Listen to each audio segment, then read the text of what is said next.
Bismillahirrahmanirrahim. Assalamualaikum warahmatullahi wabarakatuh.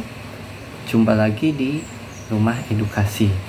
Nah, setelah pada video berikutnya Mas Alan telah berbagi berkaitan dengan informasi beasiswa yang ia dapatkan dari Bank BCA ataupun dari Bakti BCA.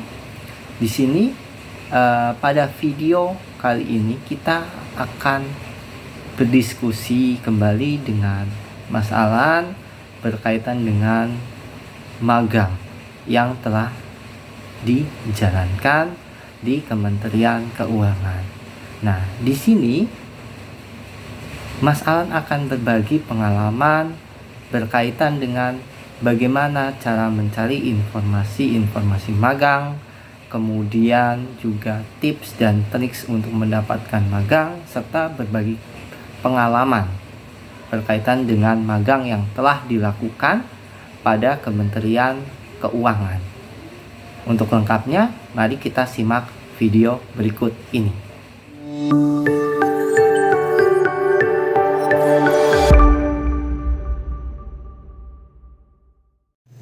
Oke, halo semuanya. Perkenalkan, nama aku Septuanto Sapria. Saya seorang mahasiswa akuntansi Fakultas Ekonomi dan Bisnis Universitas Diponegoro angkatan 2020. Di sini saya akan berbagi cerita mengenai magang. Informasi tentang magang itu bermacam-macam ya. Ada informasi mengenai magang merdeka, mengenai magang mandiri, dan itu kan infonya banyak sekali.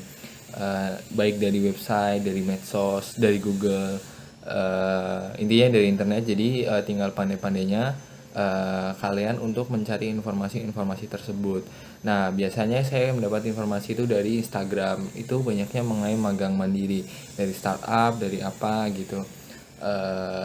Tapi ada juga magang merdeka. Tapi magang merdeka biasanya kan dibuka berdasarkan periode tertentu ya. Misalkan pada Januari ini juga lagi dibuka magang merdeka gitu. Dan kemarin kebetulan saya mendapatkan informasi mengenai magang di Kementerian Keuangan, program Kemenq, melalui Instagram @kemenqprime ya, dan info-info magang lainnya. Dan saya mendaftar magang di tempat tersebut. Nah, proses saya untuk melakukan magang di Kementerian Keuangan tentu saja dengan mencari informasi terlebih dahulu, memvalidasi informasinya, membaca bagaimana tata caranya, dan lain sebagainya seperti itu. Lalu ketika ingin mendaftar magang juga harus ada prosesnya, di mana harus mengirimkan berkasnya seperti proposalnya. Ketika kalian ingin magang di situ, kalian ada program apa yang ingin dicanangkan ketika kalian magang di situ, apa yang ingin diwujudkan gitu. Terus ada dari CV-nya, lalu dari biografinya, lalu ada dari surat izin dari kampusnya, itu juga harus dilengkapi juga, dan KTP juga, seperti itu, dokumen-dokumen lah. Nah, kebetulan kalau di magang Kemenq itu nggak ada wawancara ya, jadi habis dari kirim proposal tinggal nunggu aja apakah kita diterima atau enggak.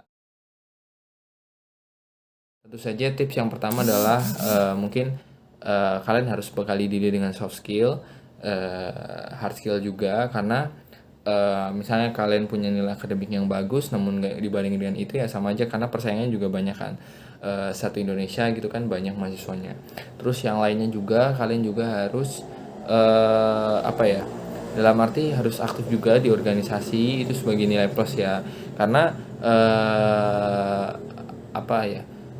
HRD yang menerima kalian untuk magang itu juga akan melihat dari aspek keaktifan di organisasi gitu, apakah kalian aktif juga atau gimana, karena biasanya yang dipilih adalah mahasiswa yang aktif untuk magang, seperti itu, yang memiliki pengalaman. Jadi terus kalian harus latihan lagi mengenai misalnya di magang itu ada wawancara, kalian harus latihan lagi apa sih kira-kira yang bakal pertanyaan itu kalian siapin. Mungkin kalian bisa berlatih di depan kaca ataupun menonton video-video tutorial wawancara yang baik. Itu juga bisa disiasati, dan intinya pede, jangan malu-malu ya, pokoknya dipersiapkan aja gitu semuanya.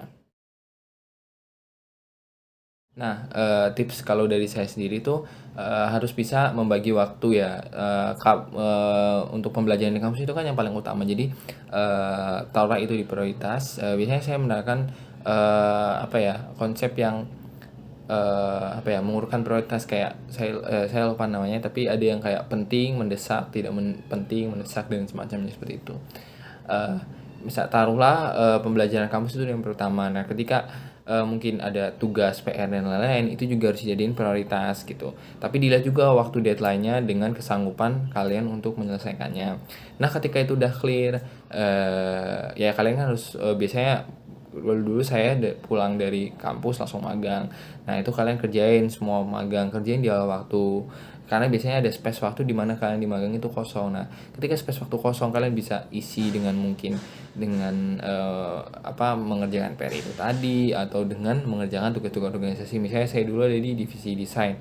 Saya mengerjakan desain ketika lagi ada waktu kosong. Memang itu berat, tapi kalau itu dijalankan justru hidup akan lebih teratur daripada kita mood-moodan gitu. Jadi semuanya akan menumpuk gitu. Dan malam hari itu bisa digunain juga buat belajar, buat organisasi, buat rapat mungkin. Tapi tetap harus sisain mungkin sejam atau apa buat refreshing lah, entah scrolling atau entah menonton video, menonton film gitu. Jadi tetap harus seimbang, harus balance gitu. Tentu pengalaman yang didapatkan adalah mengenai pengalaman kerja ya, dimana tahu nih gimana nih lingkungan kerja ya, tahu gambarannya gimana. Terus juga yang lain adalah bisa meningkatkan soft skill, bisa dituntut untuk mungkin bangun pagi itu juga termasuk kan. Pokoknya banyak pengalaman, terus berlatih berinteraksi, menambah relasi juga, dan ya tentunya banyak sekali pengalaman yang bisa kalian dapatkan dari kegiatan magang.